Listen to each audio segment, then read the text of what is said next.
পৃথিবী যেখানে ভয় আমাদের সঙ্গী।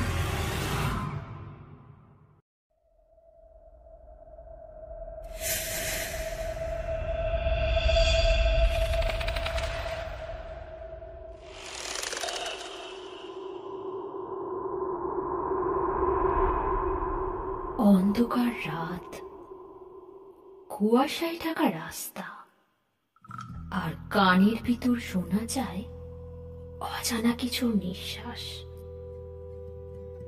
ভৌতিক পৃথিবীতে সকলকে স্বাগতম। এখানে আপনি পাবেন ভৌতিক গল্প, অজানা রহস্য আর অদ্ভুত ঘটনার এক ভিন্ন জগৎ। প্রতিটি গল্প আপনাকে নিয়ে যাবে এক অন্য ভয়ের জগতে, যেখানে বাস্তব আর কল্পনার সীমারেখা মিলেমিশে যায়। তাহলে আলো নিভিয়ে বসুন আর ডুবে যান ভৌতিক পৃথিবীর রহস্যের জগতে।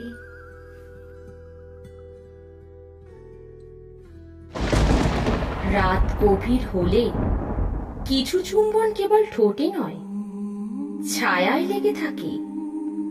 আজকের গল্পটা ঠিক প্রেম নয়, আবার ঠিক ভয়ও নয়। এটা সেই রকম এক অভিজ্ঞতা যেখানে শরীর জাগে কিন্তু আত্মা কাঁপে। একটি মেয়ে একা থাকে এক পুরনো বাড়িতে, আর সেই বাড়িতে তার ঠোঁটে প্রতিদিন পরে এক অদৃশ্য চুম্বন। কে দেয় সেই চুম্বন? কার ছায়া তাকে গভীর রাতে জড়িয়ে ধরে? আর সে কি আদৌ মুক্তি পাবে, নাকি ডুবে যাবে এক নিষিদ্ধ অশরীরীর মোহে? আমি মিমি, আজ তোমাদের শোনাবো অদৃশ্য চুম্বন। লেখক রুদ্র বন্দ্যোপাধ্যায়। একটি ভৌতিক, রোমান্টিক আর শিহরণে মোড়া গল্প, শুধু তাদের জন্য যারা অন্ধকারে ভালোবাসে হারিয়ে যেতে। তবে সাবধান, এই গল্পে প্রেম আছে, কামনা আছে, আর আছে এমন এক আতঙ্ক যা শুধু অনুভব করা যায় বাঁচা আর মরার মাঝখানে। গল্পটি যদি ভালো লাগে তাহলে অবশ্যই লাইক, শেয়ার এন্ড সাবস্ক্রাইব করতে ভুলবেন না। চলো তাহলে শুরু করছি আজকের গল্প, অদৃশ্য চুম্বন। ঢাকার এক পুরনো এলাকায় একাই থাকতো নীলা। সদ্য বিশ্ববিদ্যালয় শেষ করে একটা ছোট ডিজাইন ফার্মে চাকরি নিয়েছে সে। বাসাটি নীলা ভাড়া নিয়েছিল কারণ এর পুরনো চেহারায় এক অদ্ভুত মায়া ছিল। লাল ইটের দেয়াল, কাঠের জানালা, আর ছাদের মাঝখানে একটা পুরনো দোলনা। প্রথম কয়েকদিন ভালোই কাটছিল, কিন্তু এক রাতে হঠাৎ ঘুম ভেঙে গেল তার। মনে হলো যেন কেউ তার ঠোঁটের উপর একটা নরম ঠান্ডা চুম্বন রেখে গেল। ঘুম থেকে উঠে সে আশেপাশে তাকালো, কেউ নেই। জানালা খোলা, বাতাস বইছে, কিন্তু তার গায়ে হালকা কাঁপুনি। পরদিন অফিসে গিয়ে সে সহকর্মী মিমকে ঘটনাটা বলল।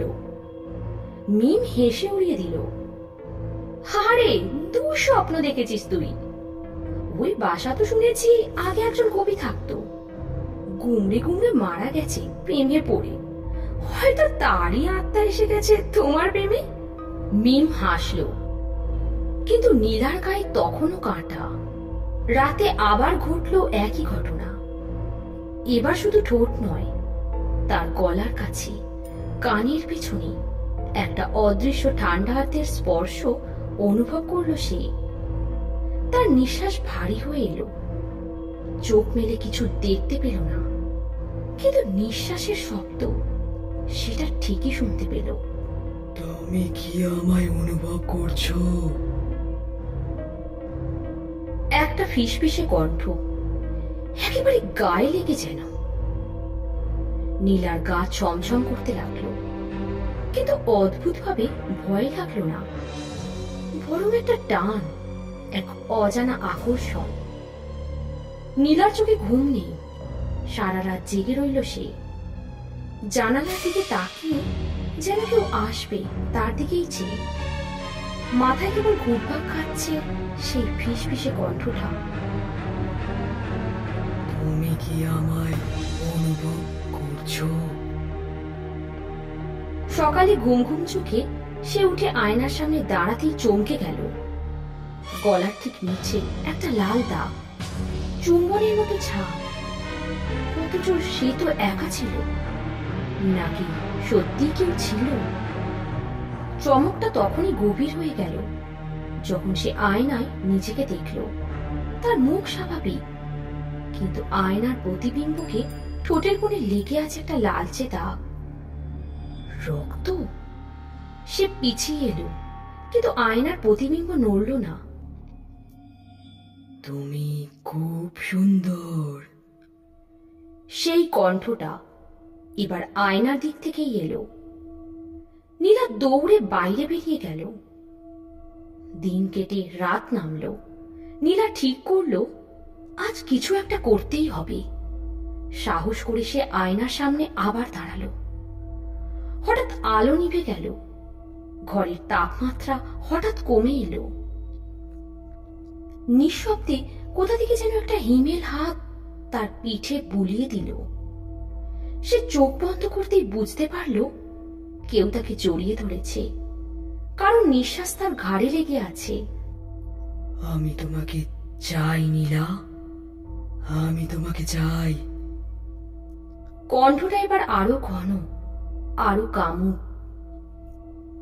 নীলার শরীর জমে গেল, কিন্তু মন অদ্ভুতভাবে আতঙ্ক আর উত্তেজনার এক মিশ্র অনুভূতিতে তলিয়ে যাচ্ছে। সে চোখ খুলতেই দেখল আয়নার ভিতরে দাঁড়িয়ে আছে এক যুবক। গা ছমছমে, সুন্দর, গভীর চোখে তাকিয়ে আছে তার দিকে। ঠোঁটে সেই চিরচেনা অদৃশ্য চুম্বনের ছাপ। তুমি আমায় ডাকো, আমি আসবো, সে বলল। আর ঠিক তখনই ঘরের দরজা ভেঙে পড়ল। বাইরে থেকে কে যেন গর্জন করে উঠল, নীলা, নীলা, ওর ছোঁয়া থেকে দূরে থাকো, সে আমাদের জগতের নয়। দরজাটা ভেঙে পড়ার শব্দে নীলা চমকে উঠলেও তার চোখ তখনও আটকে সেই আয়নার পুরুষটিতে। সে এক দৃষ্টিতে তাকিয়েছিল, যেন নীলার মনটাকেই চুষে নিচ্ছে। নীলা, ওর থেকে দূরে থাকো। দরজায় দাঁড়িয়ে হাঁপিয়ে উঠে দাঁড়ালো মিম। তার হাতে একটা ছোট রূপোর তাবিজ। সে সে কে? কে সে? নীলা ফিস ফিস করে প্রশ্ন করল, যেন তার নিজের কণ্ঠস্বরও এখন তার নিয়ন্ত্রণে নেই। ও মানুষ না, ও একটা আত্মা, আটকে আছে এই আয়নার ভিতরে বহু বছর ধরে। যে নারী একবার তার প্রেমে পড়ে সে আর স্বাভাবিক জীবনে ফিরতে পারে না। মিম কাঁপা গলায় বলল। নীলার বুক ধকধক করতে লাগলো, তবু তার পায়ের পাতাগুলো আয়নার দিকে এগিয়ে চলল, যেন কোনো অদৃশ্য ডোর টেনে নিচ্ছে তাকে। তুমি জানো না আমি কতদিন তোমায় খুঁজেছি নীলা। আয়নার ভিতরের ছেলেটা এবার তার হাতে হাত রাখলো। যদিও বাস্তবে স্পর্শ অনুভব হয়নি, কিন্তু শরীর শিওরে উঠল নীলার। মিম তাবিজটা তুলে আয়নার দিকে ছুঁড়ে মারতেই এক দমকা বাতাসে ঘর কেঁপে উঠল। বিদ্যুৎ চলে গেল, চারিদিকে অন্ধকার। কেবল নীলার গায়ে সেই পরিচিত ঠান্ডা স্পর্শ, এবার আরো গভীর, আরো স্পষ্ট। আমি তোমার গভীর ইচ্ছেগুলো জানি নীলা। এই জগতে কেউ তোকে তেমন করে চায়নি যতটা আমি চাই। তার ঠোঁট ঠিক নীলার কানের কাছে, নিঃশ্বাস চালিয়ে দিচ্ছে তার গালে। নীলা একটা দীর্ঘ নিঃশ্বাস ফেলে বলল, তাহলে আমাকে নিয়ে যাও তোমার জগতে। মিম চিৎকার করে উঠল, না, ও করলে তুমি আর ফিরে আসতে পারবে না। কিন্তু তখন খুব দেরি হয়ে গেছে। আয়নার কাছে হাত রাখতেই নীলার শরীর ধীরে ধীরে ভেদ করে যেতে লাগলো কাঁচের ভিতর। তার চোখে আর ভয় নেই, শুধু গভীর এক আকর্ষণ, কামনা আর অদৃশ্য সেই চুম্বনের প্রতিশ্রুতি। নীলার চোখ খুলতেই চারপাশে এক অচেনা আলো, যেন আলো আর অন্ধকারের মাঝখানে এক দুনিয়া, ধোঁয়াটে, নরম কিন্তু রহস্যে ভরা। আকাশ নেই, মাটি নেই, কেবল ভাসমান এক অনুভূতি। তার গায়ে এখনো লেগে আছে সেই ঠান্ডা কামনাময় ছোঁয়া। তুমি এখন আমার জগতে। পেছন থেকে সেই পরিচিত কণ্ঠ ভেসে এলো। সে ধীরে ধীরে ঘুরে দাঁড়ালো। এবার সে আর আয়নার ভিতরে নয়, নীলার একেবারে সামনে। রক্ত মাংসের মতোই দেখতে, কিন্তু চোখে অদ্ভুত এক আলো, ঠোঁটে সেই অশরীরী চুম্বনের ছায়া। তোমার নাম কি? নীলা ফিসফিস করল। আমার নাম হারিয়ে গেছে বহু আগেই, তবে তুমি চাইলে তুমি নিজেই আমাকে একটা নাম দাও। সে বলল, এগিয়ে এসো। এবার আর কোনো বাধা নেই। সে নীলার কাঁধে ঠোঁট রাখল, ঠান্ডা কিন্তু এক সুরম্য আগুনের মতন। নীলার চোখ বুজে গেল, শরীর যেন হালকা হয়ে উঠল। তার ভিতর এক অদ্ভুত অনুভূতির জন্ম হলো, এক ধরনের মুক্তি, কিন্তু সেই মুক্তির নিচে লুকিয়ে থাকা এক ভয়। তুমি কি এখানে চিরকাল থাকবে? থাকবো, যদি তুমি আমায় থাকতে দাও। কিন্তু সে থেমে গেল। কিন্তু কি? তুমি যদি কখনো ফিরে যেতে চাও, এই জগৎ তোমায় সহজে ছাড়বে না। আর তোমার শরীর, সেটা কিন্তু এখন খালি পড়ে আছে। নীলার মনে পড়ে গেল তার শরীর, তার বাসা, মিম। তাহলে এখন কে আমার শরীরে? ছেলেটি কেমন করে যেন হাসলো, বিষাদে আর বাসনায় ভরা হাসি। একবার দরজা খোলা হলে কেবল তুমি নয়, অন্যরাও ঢুকে পড়তে পারে। নীলার মুখ শুকিয়ে গেল। আমার শরীর কি কারো দখলে চলে যাচ্ছে? হয়তো এখনই। ছেলেটি তার কানের কাছে মুখ নিয়ে ফিসফিস করে বলল, তুমি আমাকে চেয়েছিলে নীলা, এখন তোমার দুনিয়াটাও আমার হয়ে যাচ্ছে। নীলার মনে এক দ্বন্দ্ব, ফিরে যাবে কিনা। কিন্তু যে মুহূর্তে ছেলেটি তার গলার নিচে ঠোঁট রাখলো, সব যুক্তি যেন গলে গেল শরীরের ভিতর। তার নিঃশ্বাস হালকা কাঁপছিল, কিন্তু চোখে ছিল অদ্ভুত এক আগুন। সে এবার নিজেই হাত রাখলো সেই অশরীরীর বুকে। গরম নয়, বরং শীতল, যেন মেঘ ছুঁয়ে আছে, কিন্তু ছুঁয়েই যাচ্ছে গভীর ভিতরে। তুমি আমায় চাইছো? ছেলেটি ফিসফিস করে বলল। নীলা আর কিছু বলল না। সে কেবল এগিয়ে গিয়ে ঠোঁট ছুঁয়ে দিল তার ঠোঁটে। স্পর্শটা ঠিক মানুষের মতো না, কিন্তু তাতে এক অদ্ভুত ঘোর লেগে গেল, যেন কোনো এক অনন্ত গভীরে ডুবে যাচ্ছে তারা, একে অপরকে জড়িয়ে। তার হাত ধীরে ধীরে নীলার কোমর বেয়ে নামতে লাগলো, আর অন্য হাতে সে আঁকড়ে ধরল তার পিঠ। নিঃশব্দে, ধীরে ধীরে, তীব্রভাবে একে অপরের মাঝে তৈরি হচ্ছিল এক নিষিদ্ধ উষ্ণতা।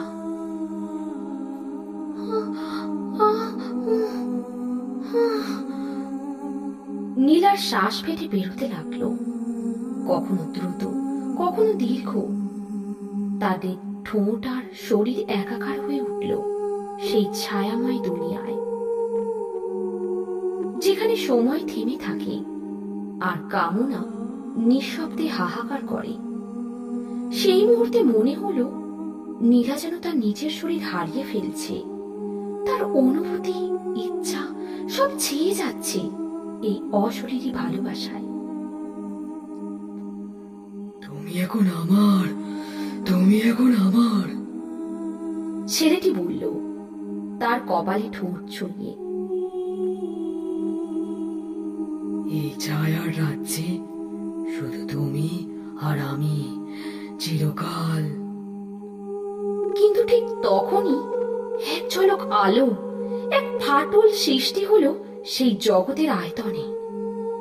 মিমের কণ্ঠ শুনতে পেল নীলা, যেন দূর থেকে ডাকছে, নীলা ফিরে এসো, ও তোমার শরীর দখল করে নিচ্ছে নীলা। নীলার চোখ ভিজে উঠল। এই অনুভূতিগুলো কি সত্যি, নাকি এই সবই শুধু এক মায়ার জাল? নীলা দুই জগতের মাঝখানে দাঁড়িয়ে, একদিকে সেই অদ্ভুত কামনায় ভরা আত্মা, যার স্পর্শে সে এতটা অভিভূত, অন্যদিকে বাস্তবের পৃথিবী, যেখানে তার শরীর পড়ে আছে, তার মিম প্রাণপণে ডাকছে তাকে ফিরে আসার জন্য। তুমি যদি এখন ফিরে যাও। ছেলেটি তার মুখের খুব কাছে এসে ফিসফিস করল, এই অনুভূতিগুলো আর কখনো পাবে না। আমি যেমন তোমায় চেয়েছি, কেউ কখনো আর চাইবে না। নীলার চোখে এক ফোঁটা অশ্রু ঝরল। ভালোবাসা নয়, এটা ছিল মোহ, আকর্ষণ, শিহরণ। কিন্তু বাস্তবটা ভিন্ন। সে হঠাৎ পিছিয়ে গেল, তার হাতটা সরিয়ে নিল সেই ছেলেটির বুক থেকে। তুমি আমাকে চেয়েছিলে, পেয়েছো, কিন্তু আমি তো মানুষ, আমার মন আছে, ইচ্ছে আছে। আমি আর তোমার ছায়ায় হারাতে চাই না। ছেলেটির চোখে এক মুহূর্তের জন্য কষ্ট ফুটে উঠল। তারপর ধীরে ধীরে তার চারপাশের ছায়া ঘন হয়ে গেল। তুমি যদি চাও আর কখনো ফিরতে পারবে না, সে বলল। তবে আমি যেতে চাই, আমার নিজের জীবনে নিজেকে ফিরে পেতে চাই, নীলা বলল দৃঢ় কণ্ঠে। তখনই এক ঝলক আলো তাকে ঘিরে ধরল। সে যেন ভাসতে ভাসতে ফিরে যেতে লাগলো তার শরীরের দিকে। চারপাশের ছায়া একে একে ভেঙে পড়তে লাগলো। সেই কণ্ঠ আর একবার বলল, তোমার ঠোঁটে আমার ছোঁয়া রয়ে যাবে চিরকাল। নীলা হঠাৎ শ্বাস ফেলে চোখ খুলল। মিম তার পাশে বসে কাঁদছে। তুই তুই তুই ফিরেছিস, তুই ফিরেছিস। ও মিথ্যা ছিল না, ও তো মিথ্যা ছিল। মিম জিজ্ঞেস করলো। নীলা চুপচাপ আয়নার দিকে তাকালো। কাছে এখনো হালকা একটা ছায়া, ঠোঁটে যেন এক অদৃশ্য চুম্বনের ছাপ। সে হাত দিয়ে ঠোঁট ছুঁয়ে দেখল, ঠান্ডা কিন্তু বাস্তব। সবটা মিথ্যা ছিল না, কিন্তু আমি ফিরেছি, আর ফিরে যেতে চাই না। আপনারা শুনছিলেন ভৌতিক পৃথিবীর রহস্যময় গল্প। অন্ধকারের এই যাত্রা আজ এখানেই শেষ, কিন্তু ভয়ের গল্পের শেষ নেই। পরের বার ফিরে আসবো আরো রহস্য, আরো ভয়ের গল্প নিয়ে। ততক্ষণ পর্যন্ত অন্ধকারে সাবধানে থাকুন। আর ভিডিওটি ভালো লাগলে লাইক, শেয়ার আর সাবস্ক্রাইব করতে ভুলবেন না। ভৌতিক পৃথিবী, যেখানে ভয় আমাদের সঙ্গী। আজ তাহলে এই পর্যন্তই। প্রত্যেকে ভালো থাকবেন, সুস্থ থাকবেন।